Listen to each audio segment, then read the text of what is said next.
All right. So tonight, the things we're going to talk about, we'll do a very quick check-in about our course overall, and then specifically about the peer review process in case you have any questions about that and what peer review will look like in Module 4. And then we'll really focus on our curriculum intervention. So the elements, how that'll be graded, and as I mentioned before, don't hesitate to interrupt if you have any specific questions at all about the assignment or about the grading of it. In terms of Module 3, the big thing that I want to focus on are those peer reviews that you did at the end of Module 3. A couple of you commented in your Module 3 feedback about the peer review process. Why did we do this after we submitted it? And really it was about helping you evaluate what made a compelling analysis. One of the things I hope you noticed in the feedback that you got about your own paper is that there tended to be common themes. Even if your two peers who evaluated it, one within your discipline and one from outside of your discipline, didn't talk about it in exactly the same way, they both said something about, oh, this would have been clearer if you did such and such, or oh, it would have helped a lot if you gave an example of this particular thing. Part of what I wanted you to have the opportunity to do is to really evaluate what makes for a compelling proposal. Because in Module 4, our final module, you're actually proposing curriculum for use in your district. And so whether or not during the semester you advance that up to the departmental level or the district level is up to you.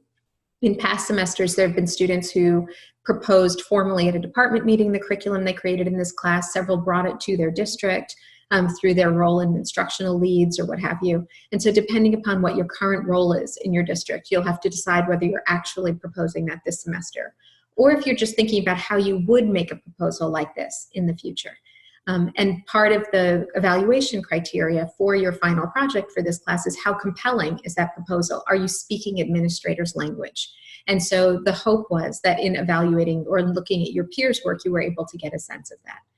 During Module 4, you'll have the opportunity to get peer feedback before you turn your papers in to me for my evaluation, because the purpose of peer review in this module is to help you improve your own paper rather than evaluate someone else's. Any questions about that? Nope. No. Actually, yes, I do have a question. So you talked about speaking administrative language, but specifically in what part do you mean? In the letter addressed to them or in the lit review itself? So in the letter addressed to them where you're describing what the project is and how you're pitching it. And so that's really what will be evaluated for the way that you're engaging with administrators about that. And every context is different. Jennifer, what'll be most effective in your local context will have very little to do with what's most effective in Carly's context. Okay. But overall, this project is one that you should think of as ready to show to administrators. Not necessarily your lit review. It's rare. My principal never would have read a lit review if I handed him one. He would read that 1 or 2 page summary letter and look through my curriculum.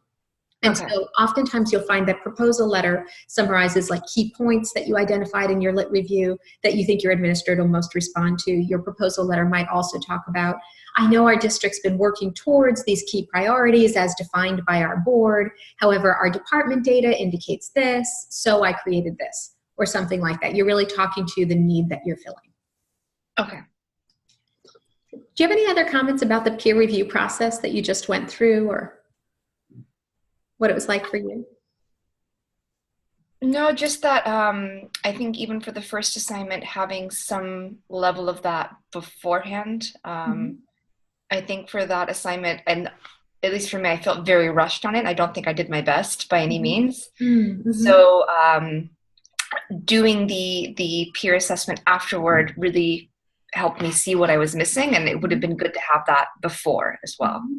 It's always such a dilemma, because if we think about where was your paper a week earlier, it wasn't ready for reviewing. And so it's that tension of how do we support our students in stepping something through along the way. And so, through the proposal process and looking through that, one thing I noticed is a couple of folks commented in their Module 3 surveys that I wish we had examples of this, but those have been there since the beginning of class. So perhaps I need to call those out a little bit more. You had several examples of the Module 3 assignments, right? And I actually missed those. I did not see them until after I turned it in. Right. And so really thinking about, especially in online courses, what are the ways that we can be sort of more effective as faculty in saying like, hey, here are all the resources for you. But that's good to know that that's something that you'd like me to focus on. I think until after the fact, I thought we were going to be able to use those feedbacks to improve our paper. And then I found out it wasn't. So I knew I had to tweak a couple things, like probably my APA. I didn't have the running head and the title page, even though I did look at the examples. But I wasn't 100% sure if that was necessary or not, because we hadn't done a formal title page before. And so I was looking forward to implementing those suggestions, but it ended up working out, and I understand the rationale behind it moving forward. Yeah, so just different types of purposes. And it's something we have to think through as grad students who are also working full time. One of the things that we get a lot of in the program, a lot of comments from teachers about is, wow, the workload for this is so much more than I expected. And so as we're trying to figure out sort of how do we provide those opportunities and those requirements for multiple revisions, recognizing that you're teaching full time, we're always grappling with those kinds of tensions. And, you know, one of the things I like about teaching courses like this where we're all practicing teachers, as I know you're thinking about, when I assign students to go through this problem set and I give them the opportunity to correct their work, are they going back and doing it? When are they doing it? Why are they doing it? When are they not doing it? And how do we balance it? What I typically do in this course is for any student that doesn't meet the passing criteria, so doesn't earn a B or better, they have the opportunity to revise and average those 2 grades. Because as you know, you need a B to be competent in graduate school. That's the official passing for credit for the course. And so we sort of look through how do we balance that perfectionism that so many of us have with the realities of the tensions of the workload. And so in this final project, you'll definitely have the opportunity to use that feedback. We have a little bit more time for it because we don't have a formal final. So during finals week, you'll be able to take the feedback that you've gotten from your peers and make edits to your paper before you submit it to me for a grade. Okay, that's really great to know that this is our final, and then we'll be able to revise. There's no formal final exam or anything like that in this paper. All right. So in terms of thinking about the unit assessment for this particular module, this is your curriculum intervention. As you know, there are 2 major components. You have your rationale and literature review, and then you have your curriculum proposal. Your rationale and lit review will talk about what you're proposing and why. You'll also summarize what this research says about this topic or your curricular question, depending upon what exactly it is that you are exploring. Are you answering a question that emerged during your analysis? Are you proposing something that stems from not directly a question, but rather a topic that you're bringing in? For example, I know someone's creating a new unit that reflects sort of multicultural identity in literature, something like that. They're not looking at a question per se, but instead, what does the research say about that? One thing to know is that your literature review is what we call a key assessment for your master's program, which means all students take this, do this particular assignment, this particular literature review in this course, and then they're scored according to a common rubric that is defined by the graduate college. And so I'll talk through what that rubric is that's separate from your grade for my class. And so when you submit your final project, it'll be evaluated according to 2 rubrics, one of which is for our class 536 and one of which focuses specifically on your literature review and your lit review only. Any students that don't meet the base criteria for that lit review will be referred to Dr. Street for some additional support around writing, because not meeting that base level suggests that you may have trouble with your capstone projects. And I'll talk more about that in just a moment. Then there's your curriculum proposal, which is the second half of your project, and that includes a stakeholder letter or presentation. And as we were talking about just before, Jennifer, this is the way that you're going to introduce your curriculum to your principal, your department chair, your fellow teachers, your board. Some students write this as a letter. Others have created videos introducing their work. Others have created prezzies or other types of presentations. Think about what is most valuable within your district. If you are talking with your department head about pitching something at a department meeting, create the thing that you'll actually pitch at the department meeting. Don't write a letter for my sake if that's not what you're actually going to be using. And then you'll also have your curriculum itself. In most cases, this will be a course plan or a unit plan. Our unit plans are typically about 3 weeks in EDSC 536. They're shorter than you would create for your full capstone. Students that are creating a course plan wouldn't have every single lesson for an entire course. Instead, they'd have a description of each unit and a couple of examples of lessons associated with each unit. Whereas those who are creating just a shorter unit plan would have those detailed lessons for each day. Now, again, there's always some variability in terms of how students choose to present this. And part of that's because what we need in our local context is so different. In some schools, we have the opportunity to really create new curriculum, to propose a unit. In other cases, like Carly and Vern are looking at, it's creating tasks, but not necessarily full units, but instead representative experiences. In other cases, it might be creating a proposal for new literature modules and what those might look like. There are a few different examples up on Titanium of 4 very different approaches to your curriculum intervention. 2 from the sciences, 1 from, I believe it's world language, and 1 from social science, so that you can see how different folks are really thinking about the work that they're doing. And there is also a full rubric on Titanium for the assignment, but we'll go through that in some detail right now. So any questions about the sort of big overarching picture before we talk about details? No? Okay. So in terms of your rationale and literature review, which is 50% of your grade for this project, the goal of this is to answer the question, what are you proposing and why? And the why portion must be research-based. That is grounded in published scholarship in your field. You're not expected to go out and do research in your classroom for this project. Instead, you're reading what's been published and basing your approach in this. So it's not just our ideas, but it's a sense of these are best practices. This is what's most effective for students like mine, or problems like mine, or questions like mine. And overall, your lit review creates a foundation for your intervention. Now, your literature review must reference at least 8 scholarly courses, including at least 6 sources that you found on your own that are not assigned in our course.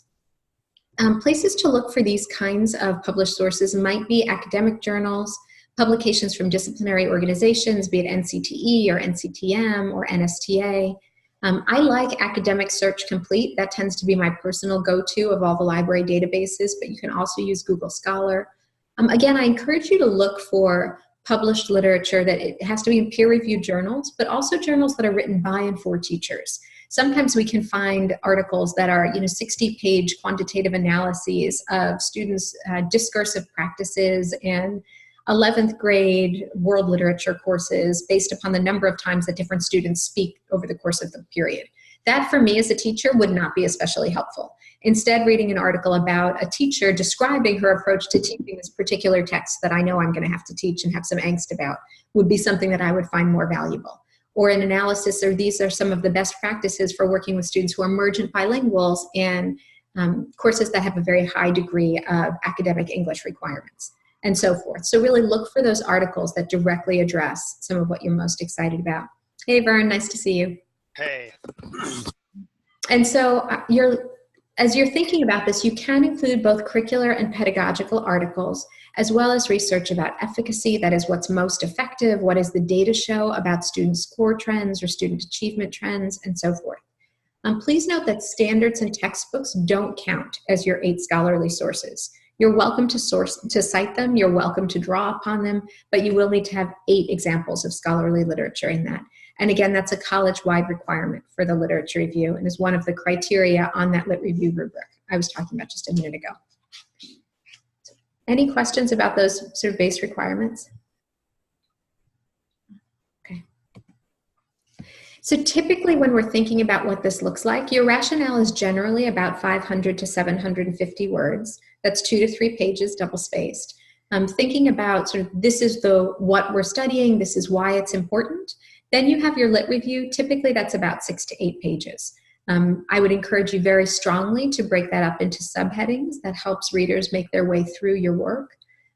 As I was talking about before we began the recording, we often think about a lit review as a series of interconnected Venn diagrams where you're defining and describing the literature in one particular portion of that, of your review or portion of your Venn diagram. Then you have another concept you're defining and perhaps another concept that you're defining. Now, I know for some of you, your project in 536 is going to be the jumping off point for your capstone project. As you think about that, you'll want to define what portion of your project are you working on in 536 versus what you're doing in 599 or 594 for your capstone project. For example, if you were focusing on practices for supporting culturally responsive science instruction that relies upon authentic real-world problems, maybe what you're focusing on in 536 is what does it mean to be a culturally responsive educator overall, and what does this look like in science education? And based upon that, you come up with a set of best practices for culturally responsive science education. Then when you go into 599, you're focusing your literature review on what does the data say about the types of pedagogical practices, the types of curricular practices that are most effective at supporting academic achievement among first-generation Latinx students, if that's the population that you're most interested in working with or currently working with. So you would define, here's the portion for 536, here's the portion I'm doing for 599. You then in 536 perhaps are trying out a unit that represents those principles you've just defined in 536, and then your capstone project is perhaps implementing your unit and evaluating the efficacy of it. It really depends upon what you've negotiated with your 599 advisor or your final capstone advisor. But we are all in touch with each other and talk about all of you every month in our meeting. And so we are very attuned to what you're doing in each of your classes, but don't ever hesitate to email us and say, hey, I'm thinking about this for 536 and this for 599. Does that work? We're happy to help you figure it out if you have any questions. And so the criteria for part one, and we'll look at the full rubric in just a moment, but overall that your rationale is compelling and well-grounded. That's 35% of your half grade, so of the part one element. Your lit review is 35%, and that's evaluated according to whether or not it's comprehensive and well-organized, that your analysis is accurate, and it includes a synthesis, not just a summary of sources. I often think about when we're making literature reviews, we're building something into a recipe. We're not saying so-and-so said this, and so-and-so said this, and so-and-so said this, but instead we're saying research demonstrates that culturally responsive science instruction is positively correlated with student achievement. For example, so-and-so and so-and-so do this type of research in this type of setting. Likewise, so-and-so does this in some other setting. Collectively, this indicates such and such. So really what you're doing is sort of bringing this together. In a well-developed lit review, you'll be examining the themes, the tensions across your sources. This, again, is not a laundry list of research. The final third, about 30% of your paper, is for academic writing and APA formatting. And that's where your score on the Cal State Fullerton Masters in Secondary Education Writing rubric comes into that. And I'll pull up that rubric and sort of walk you through it once we talk through the second half of your project. So part two, this is the second half, and many would say the more fun part of your final project is your curriculum intervention. And what this is really where you're saying, okay, I've learned all this stuff in my lit review. I now have a solid grounding in what the research or scholarship looks like related to this topic or question of interest. And now I'm going to pitch it to folks at my school or other educators. First, you'll have your stakeholder introduction, which is 20% of your grade, and then your curriculum intervention, which is 80% of your grade. Your stakeholder intro introduces your intervention to a principal, your department, etc. As I said before, you can choose a format that suits your audience. It can be a letter, it can be a presentation. If you would like to actually present this work at NCTM or at CATE or at NCTE, feel free to actually use your stakeholder introduction, have that be a proposal to the conference that you hope to present it at. But generally this is concise, 250 to 500 words, and creativity is welcome. And so if what you are doing is creating a mathematics in real life type of curriculum unit, and what you want to do is pitch this to families about why they should sign their kids up for this new course that you've created, maybe what you've done is you'll write a letter to the parents and families of the students with whom you work, pitching this new elective course to encourage them to get their kids to sign up. I've seen folks create public service announcements, brief videos, like whatever it is that feels like you want to pitch your curriculum to the appropriate audience. And if you have any questions about what that can look like, I'm open to suggestion and invite you to email me to brainstorm what it is you're thinking about. The other 80% of your grade for part two relates to the intervention itself. You have lots of latitude in terms of the form or format for your intervention. You should use the format that's actually used in your local school or district, whether it's a unit plan or a course proposal, whatever it is you would do to raise this curriculum up locally, keep it real. I do have suggested elements because folks always ask, well, what exactly do I have to include? Now, because we're thinking about something that is real for your own environment, these might vary, so do email me if you have any questions. But overall, if you are thinking about a new or redesigned course, you would be thinking about a quarter or semester long scope and sequence with a 1 to 2 page overview of each unit with descriptions of major assessments and then optional supplementary resources, your lesson plans, etc. whatever it is you need to convincingly convey your proposal. For example, last semester, there was someone that created a scope and sequence for music education for all 4 years in his district.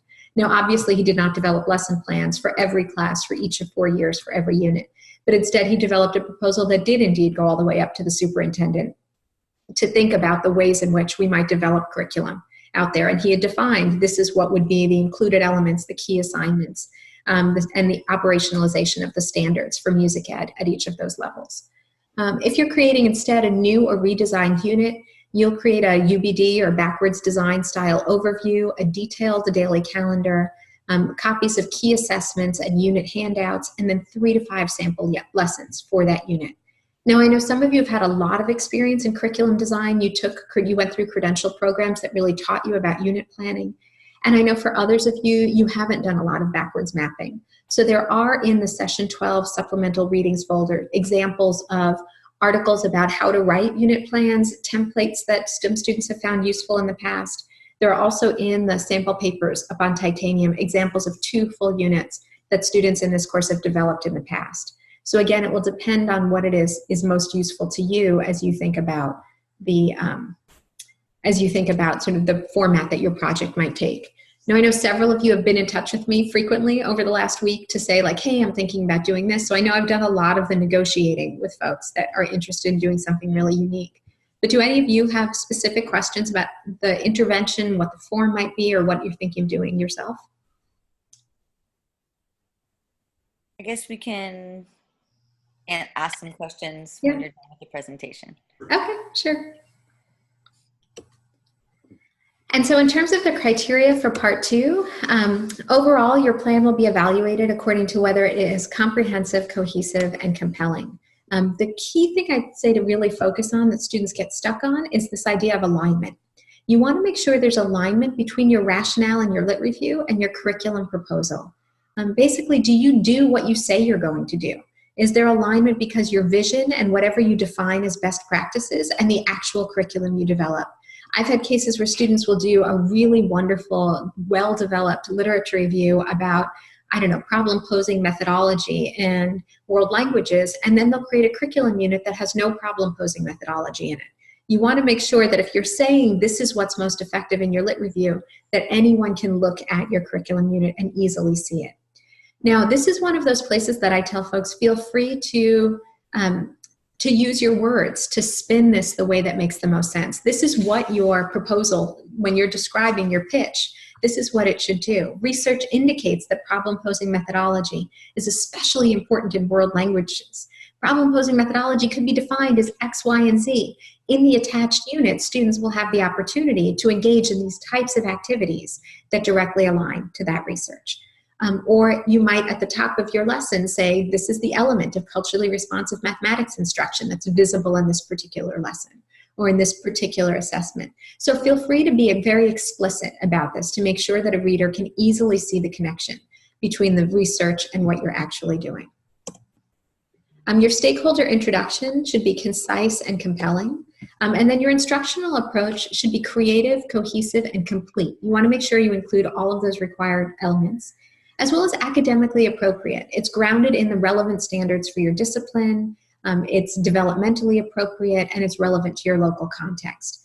If, for example, Jennifer created a unit that reflected the to-the-moment 7th grade standards in Orange County, I would say this probably doesn't reflect the needs of your students right at this moment in time. You're working towards a different set of local standards. And so to really be conscious of, for whom are you designing this? Now, Jennifer, if you want to design a unit to teach here when you come back, that's okay. You can do that. Just be sure you articulate that that's what you're doing. No, thanks. Okay. And then finally, this should be professionally presented. So as we talked about before, this will go through peer review before you submit it to me. But its final version should be something you'd be proud to show your principal, that you feel like, I'm ready to submit this. I feel really good about this work, and I'm excited to move it forward. Any questions about that? Yeah, so when we were talking about alignment, basically we were saying that at the very end of the lit review, essentially, is where we want to put this, you know, below is the curriculum or below is the plan that corresponds directly. Would we also say something like that in the letter as well, kind of put it both places? Yeah, that's a great question. So you don't have to have a direct connection between your literature review and your curriculum proposal. So these can exist as sort of parallel. You don't have to continue it on the next page, for example. And so your lit review can come to a close, and then you can have your proposal letter and then your curriculum summary. And so it's up to you if you want to define it and talk to it in your lit review, or if that's something that you want to stand alone in the second portion of your project. Okay. So in terms of how you'll be evaluated, so your final analysis will be evaluated according to the rubric on Titanium, and I'm going to just pull that up so you have a chance to ask questions about any of those criteria. Please note that late submissions are going to be subject to a 5% penalty per day unless we've made alternate arrangements in advance. And I always tell students, if you have an agreement with the professor to submit something late, make sure you have it in writing. So if you talk to them during office hours and they agree to it, send them an email confirmation that says, it was great to talk to you today. Thanks so much for giving me an extension until such and such on my paper. That way you have something to fall back on. If we have 120 students, and if something slips our mind, you can then say, oh, you must have forgotten such and such. So I encourage you to do that for me as well. If I agree to give you an extension on something, make sure you confirm that. And so as we take a look at, let's see, as I cycle you through every window on my computer, are you still seeing my screen? Yep. Okay.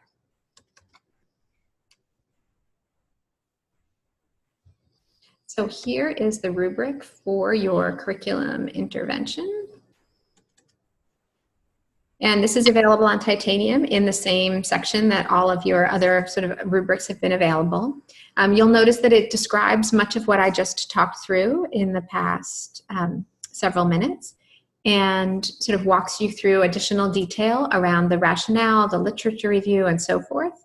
A couple of things that often come up. So your rationale may build on the ideas that you have talked about in your Module 3 assessment. I designed the course to do that, but you're not required to. So if you felt like, wow, that curriculum analysis was interesting, but I want to go in another direction, or you worked with somebody on your curriculum analysis, but you want to pursue something alone for your intervention, that's okay too. And so the other thing to be aware of is that there may be a paragraph or two at the beginning or the end of your paper that's written in the first person. I chose this topic for this reason, or on the following pages, there's an example of a unit that I created for use in 8th grade social studies. The bulk of your rationale and literature review should be written in APA style using a third person voice. You're not talking about what you think about research, you're talking about what the research says. Your stakeholder letter, your proposal letter, that will all be first person, because that's where you're writing a letter to someone. And so this again has additional detail according to each element we just described, and this is the rubric. And as is the case for the rubrics for every assignment, I define what the target is, what's acceptable, and what would indicate that something needs improvement. And so you have your rationale, it's grounded in the literature and philosophies and reflects the types of arguments most likely to influence a target audience. You have the literature review, and then you have academic writing. Your academic writing grade is broken up 20% for your score on that Cal State Fullerton writing assessment, which I'll show you in just a moment, and then 10% for APA formatting. And so do make sure those are supposed to be easy points, so double check to make sure you get those points. So this is the official Master's in Secondary Education graduate writing rubric. This is something that's shared across all of our graduate programs for teachers. And in this particular course, you'll go through and complete your literature review, and then I'll evaluate your literature review according to these categories. You will notice that each one of these, it has completeness of response and quality or clarity of thought, organization, sequence of ideas and focus, the accuracy of your content and vocabulary, your resources, support, and examples, and so forth. And so for each one of these, you'll need a score of 4 or above. That's our at expectation for each one of these categories in order to earn full credit on this rubric. And so generally, if you're at the 5 or 6 level, that will translate into a 90% for this category on my rubric. If you're at the 4 level, that's an 80%. And then if you're at the 3 or below, that's 70% or below for this category on my rubric. And so again, you'll get scores for both of these, so you're aware of it. Anyone who's not at expectation for each of these 4 categories would be referred up to Dr. Street just to make sure you have the extra support you might need to help with writing. So if you're somebody that struggled at all with academic writing in this class or any other class, this project would be a really good one to consult with the Graduate Student Success Center prior to submitting it for a score. And as you know, they offer face-to-face and virtual writing, tutoring, proofreading, and assistance for graduate students. I've heard pretty universal accolades for their services. Students tend to really, really like it. It's very different than what our undergraduate writing tutoring looks like. And there are links for the Graduate Student Success Center up on Titanium. You can request an hour-long appointment online, and they'll help you with anything along the way.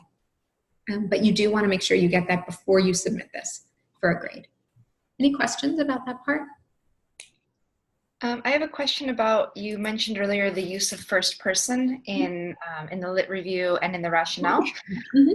So a couple of questions, because I've already written a good part of the first half of the project. Mm-hmm. At one point in the lit review, I use I because I refer back to how it related to something that happened in my classroom. Is that acceptable, or should I take that out? It really depends upon how you're framing it. So when we're talking about a literature review, what we're doing is describing what the literature says. And the literature doesn't say anything about Jennifer Hecker's classroom. And so we may say something like, as a classroom teacher, I am acutely aware of the tensions associated with such and such. That theme is reflected in literature, blah, blah, blah, blah, blah. But generally, it would not be, it's not about you. It really is about your work here. However, that might be something that you use in your proposal letter where you're describing the curriculum. So this is what's happening in my classroom. That's reflected and supported in the literature itself. Okay, that makes sense. And then same kind of idea with the rationale then, because I mentioned specific things happening in my school, and the rationale I reflected it back to what's going on at the school. Is that also, should that come out, or is that okay to put there? So the focus of your lit review, you only have maybe 10 pages to work with. And so the focus should be on the literature. But if you have a couple of paragraphs at the beginning where you're setting the context, using yourself as an example, and then delving into the literature, or a couple of paragraphs at the end that say, based on this review, I've created the following unit, that's okay. If you have 2 pages where you're talking about your classroom, you're going to run out of space and time to fully interrogate the literature. So it really depends upon how you're building it out. So maybe I'm confused about the purpose of the rationale then, because what I understood was that the rationale was sort of the rationale for the whole project. But you're saying it's more the rationale for the lit review specifically. So the rationale is the rationale for your intervention. So for your project, where this comes from and why it's important. But part of what the tension we encounter is that we're not just describing why this is important to me as an English language arts teacher, but rather my concern as an ELA teacher is actually well documented in the field. And so research indicates that students struggle to feel connected to texts that are not reflective of their own lived experience. Here's some of the detail about that. Here at our district, we've identified this as a key priority area, as reflected in our vision and mission statements. In the following pages, I will evaluate what happens and so forth. But it wouldn't be in my second period class, John doesn't really care what we're reading because this is happening, because it's not a teacher paper in that particular way. Does that help, Jennifer? Yeah, so what I think I'm understanding then is that the rationale is much more universal. So, because basically I had taken kind of elements from the rationale from the last paper and kind of put them together with new ideas, but I think I'm understanding that it needs to be a completely different thing. So you might be building on the rationale that you had in your analysis. In my analysis of my curriculum, I discovered the following. In this literature review, I'll evaluate the research related to this phenomenon before proposing a curriculum intervention designed to address the specific need of my school. Okay. All right. So, and if you have questions about your specific paper, I'm always happy to screen share either after the end when we're done talking here or during office hours to take a deeper look at it and sort of talk through some of those sections. Okay, perfect. Thank you. Okay. And incidentally, that's something I'm always willing to do. I have set office hours. They never work for all the students' time. Everybody has really different schedules. So don't hesitate to email me and say, hey, here's my prep period. Are you available to meet during this time? Or can I come to your office hours at this time? And I'm always happy to screen share and look at a paper. I typically don't give feedback on draft papers over email. I find it's not especially helpful for students. And I'll spend 2 hours evaluating a draft and they'll spend 5 minutes reading them and struggle to figure out what exactly did she mean by this? And it's really a hard thing to work with, but I'm very happy to sit with you for 45 minutes and talk about your paper electronically, if that's helpful to sort of walk you through any questions you might have. And so to look at part 2 of your paper, so this is not the rationale and literature review, but the criteria for the curriculum intervention. So as I mentioned before, there's 20% for your plan overall, that you include all of the required elements, that it's comprehensive and cohesive. 20% for the alignment between your literature review and the curriculum that you're proposing. 20% for your stakeholder introduction, and then 30% for your instructional approach, the actual curriculum you develop itself. The final 10%, again, these are the easy points, is for the format and professionalism of your paper. Okay, I just got confused. Okay. Because I have them all. Okay. So Appendix A is just the rubric for the rationale and literature review. Yes. Appendix B is just that subcategory related to academic writing. So if you look at the rubric for, do you see? Yeah. Yes. And then C is the second part of the curriculum intervention itself. Yeah, for part 2. Okay, so, I'm glad you kind of pointed that out. There's 3 different rubrics. Yes, 3 separate rubrics. And so effectively it's a 200-point assignment, because that Appendix B is the standardized one that is then sort of brought into your grade for the Appendix A, for the Part A. Okay. And so when we think about, let's see, here we are. How many windows can I show you? And so I think we're one more over. We should close them down before I open this up. Here we are.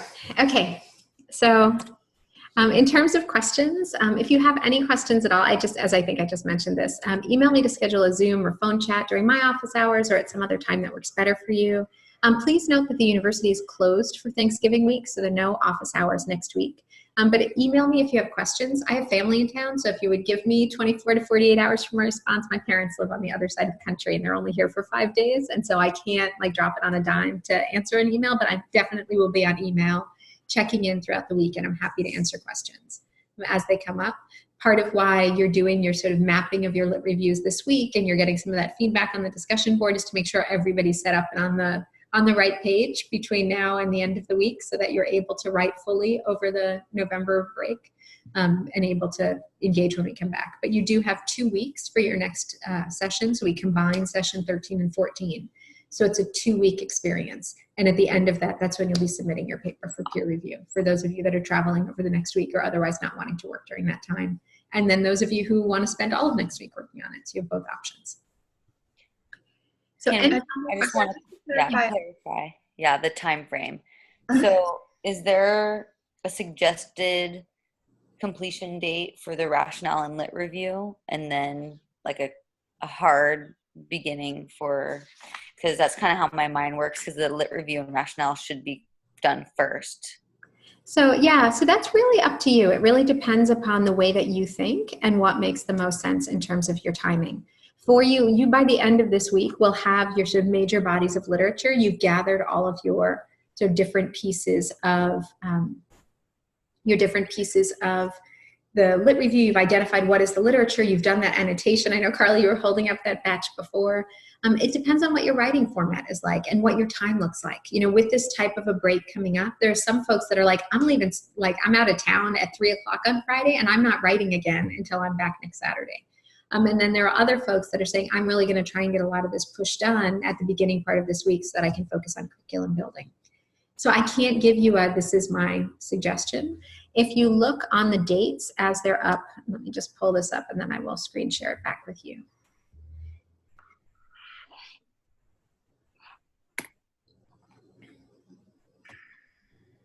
And so let me pull up our screen share.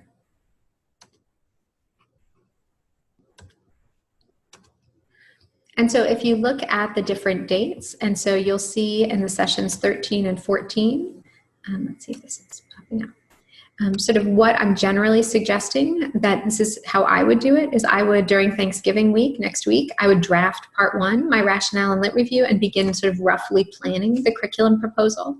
And then during session 14, which would be the last week of November, I'd be polishing part 1, that rationale and lit review, and then drafting part 2, the curriculum proposal. So you'll note that Sunday, December 1st is the date to submit your in-progress draft final project.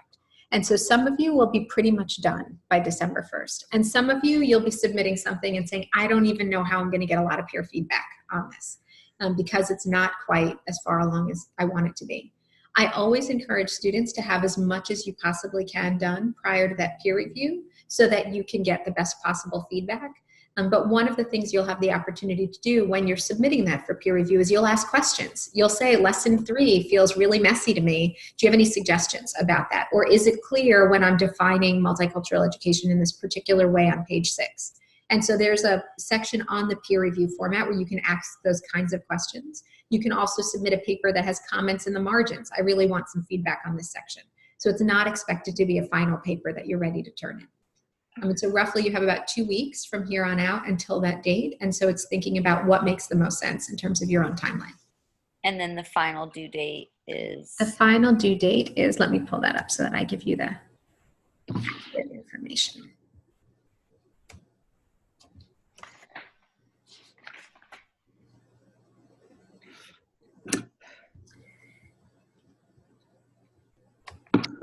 And so our final curriculum intervention is officially due on Saturday, December 15th. And so that's that last day of finals week. So you'll have the opportunity to get some feedback. You'll have the opportunity to do something with that feedback, and then you'll be able to submit it for final evaluation. And what I typically find is that many students end up submitting it far before that. They don't wait until December 15th because then you get your feedback about December 4th, December 3rd, somewhere in there. And then you'll make those revisions and you'll be able to get it in so you can focus on any other courses you're taking or wrapping up your own academic years.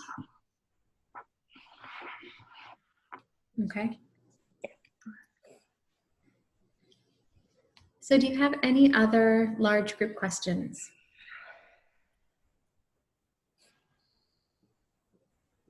No?